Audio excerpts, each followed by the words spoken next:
Yeah, let's hear this because it only gets worse or better. Talk about how you're going to handle this on the campaign trail. Will you just really hone in on how they voted in the past?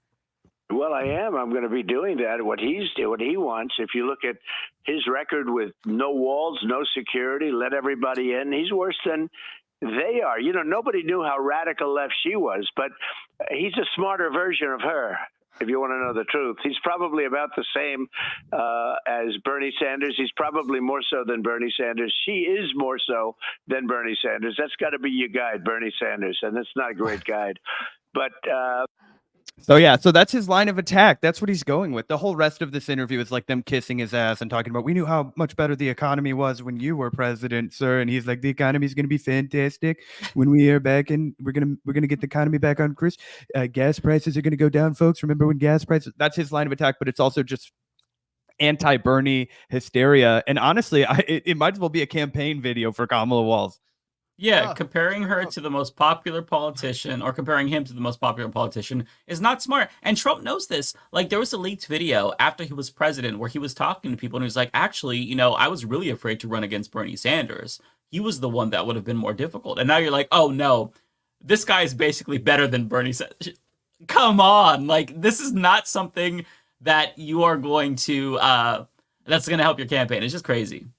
Yeah, and I actually think that people are going to like the fact that Walz has Bernie vibes. Bernie appealed to a lot of normie Americans, people that are far less progressive than the three of us, or at least that identify as far less progressive. You know, just people that don't even really consider themselves all that political in the first place, but they saw Bernie as someone who was honest and someone that was actually interested in representing the American people in good faith. He wasn't just in it for himself, right? And I think that Walz has the same vibe, even if you don't agree with him here or there on one specific policy or another. I really do think he has that sort of Bernie Sanders-esque quality about him where you just kind of have a good gut feeling. You trust the guy. He seems to be a genuine person. He seems to really be in it for the American people, not just for himself. And I actually think he has even more appeal than Bernie because he has the whole like coach vibe, right? The whole like, you know, Coach Walz thing. Like, I think that's brilliant. He's also way better on the mic. We can't forget Bernie Sanders was not the most presentable on television. Yeah, that's true. And I think that his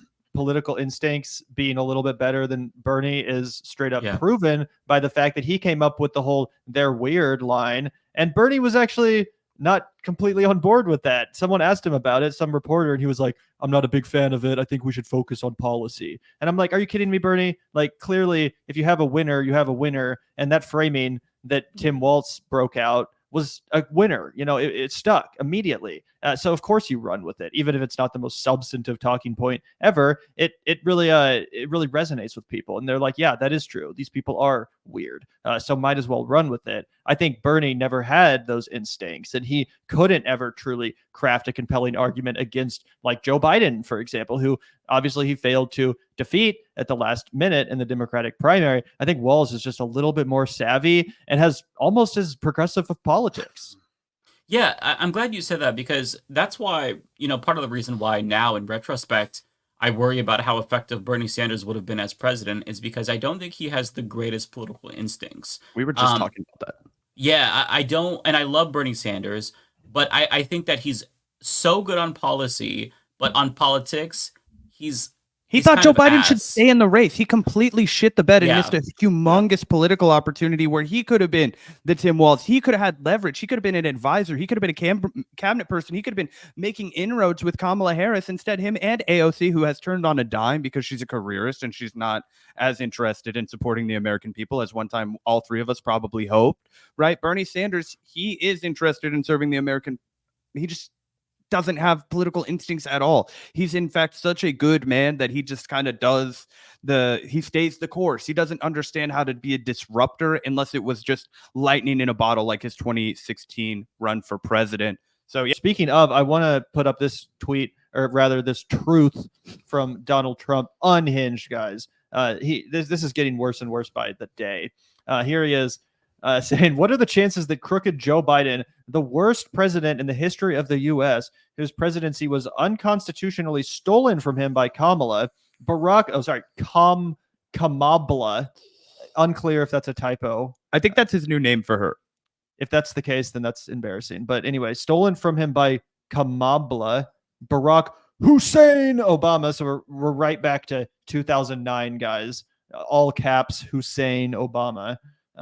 Crazy Nancy Pelosi, shifty Adam Schiff, crying Chuck Schumer, and others on the lunatic left crashes the Democrat National Convention and tries to take back the nomination, beginning with challenging me to another debate. He feels that he made a historically tragic mistake by handing over the U.S. presidency, a coup to the people in the world he most hates, and he wants it back now. So I guess he's theorizing that Joe Biden, regrets the fact that he stepped down, and in like a epic WWE style moment will re-enter at the DNC to reclaim the nomination. I mean, I don't even know what this is just insanity.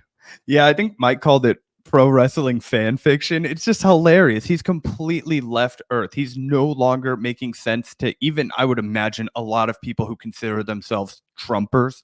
You know what I mean? Maybe it's not their entire personality, but they're like, yeah, I'm a Republican. I plan to vote for Trump. When you read this, you're like, this guy has completely lost it. And I was pretty sure that I'd seen him use the comma blah before. The Intelligencer compiled all the times that he's gone with. Is it comma blah or is it kamabla? I have no idea. Kamabla. Yeah, either way, not a super impressive nickname, and he's used it a bunch. He used Kamabla or Crazy Kamabla in 7 more posts over the next 2 days.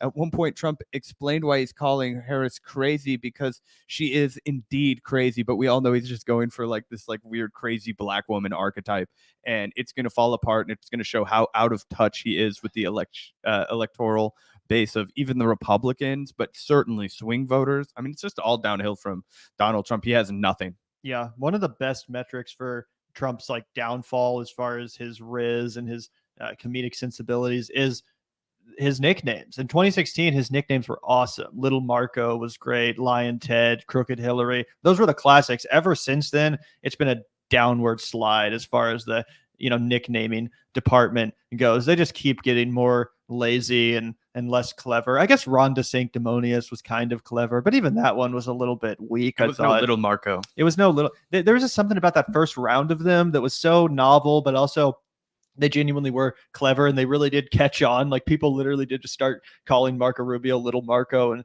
Ted Cruz Lion Ted. I don't see I don't see this catching on. I don't see people starting to call Kamala Harris Crazy Kamala.